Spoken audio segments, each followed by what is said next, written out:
All living things have energy systems that are deeply rooted within the universe, and an American writer by the name of Anadia Judith has helped to reveal the importance that these energy systems have over our lives and just how they influence us.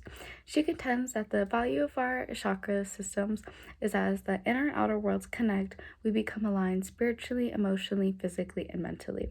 And it's important to understand just how these energy systems rule over our lives and how they have a influence on us. And over time, through my spiritual journey, I've invested a copious amount of time and effort into bettering my knowledge about chakras and learning just how they work. And I'm constantly searching for new ways to broaden my knowledge on them. And today, I will first be talking about the history and origins of the chakra. Then I will move on to the roles and the functions of the seven chakras. Then I will discuss some ways to balance them. And chakras and their balancing have been around for centuries. Chakras have been a part of Western cultures and religions for thousands of years, and as Trisha Sullivan states in the Encyclopedia for Psychology and Religion, that references are made in the ancient time during the 7th century BCE to subtle life energy that was part of the human anatomy. And although that the chakras and energy systems are not explicitly stated, the concepts behind chakras and these energy systems are. And the term chakra comes from the Hindu tradition, meaning wheel or mystical circle. And as we are able to broaden our knowledge through more studies done by practitioners, the concept behind chakras have been able to expand. And chakras began to expand in the West, and as contributors of the New World Encyclopedia contend that the New Age movement has led to an increased interest in the West regarding chakras ever since a book was published on them.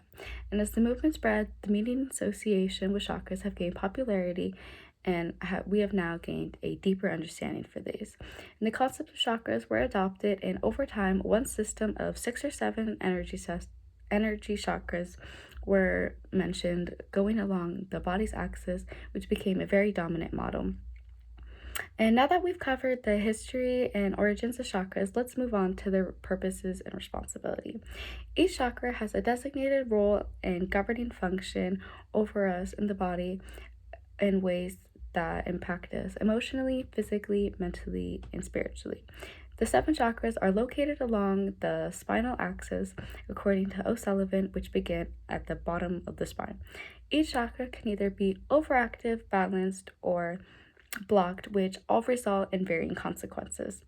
And Anadia, Judy, and Lizzie, both individuals who study the chakra systems, have helped to elaborate on the function of each chakra, which all begin with the root chakra. And the root chakra is going to be located at the base of the spine and governs the lower torso, legs, and feet, and are responsible for basic needs, nourishment, and support, and essentially the foundation for your other chakras. And it is associated with the color red. The next chakra is going to be the sacral chakra, which is located in the lower belly, a few inches below the navel, and is responsible for the lymphatic system.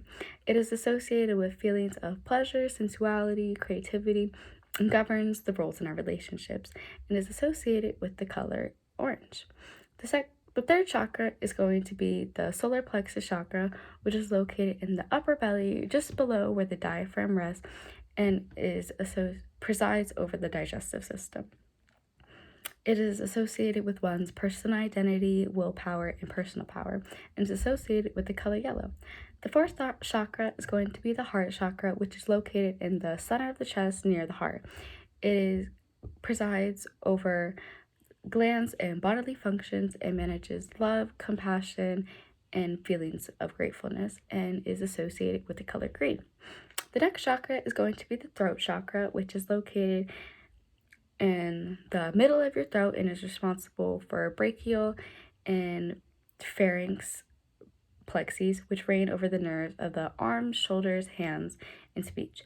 And it regulates expression, communication, and connection to the etheric realm, and is associated with the color blue. The sixth chakra is going to be the third eye chakra, which is located in the middle of the forehead, right in between the eyebrows. It is responsible for the pineal gland, which is located deep within the center of your head, and is responsible for the production of melatonin. And the third eye chakra is associated with managing vision, intuition, psychic abilities, and a connection to wisdom, and is associated with the color purple. The seventh and final chakra is going to be the crown chakra, which is located at the top of one's head and is responsible for the pituitary and endocrine system, which are responsible for releasing hormones into the bloodstream. And the crown chakra helps to oversee one's consciousness awareness of a higher self, and liberation and transcendence, and is associated with the color violet. Now that we've discussed each chakra, let's move on to ways you can balance them. There are a number of ways one can go about balancing them, and as the Encyclopedia of Psychology and Religion contends, that meditation, breathing practices, and mantra practices arouse this dormant energy and encourage it to rise up through the spine. Lizzie, a Reiki practitioner and chakra system studier, states that chakra balancing techniques fall into three categories: those associated with physical activities, meditative practices, or the transference of energy. So practices like this include yoga, meditation. For the transferring of energy, you could either pick it up from other people or you could get it through crystals, and you could balance your chakras by wearing crystals, keeping them around you, and other things like that. And today I was able to discuss the history and background information of chakras. Then I went over the seven chakras, roles and functions, and the way they govern us, and then some few techniques for balancing your chakras.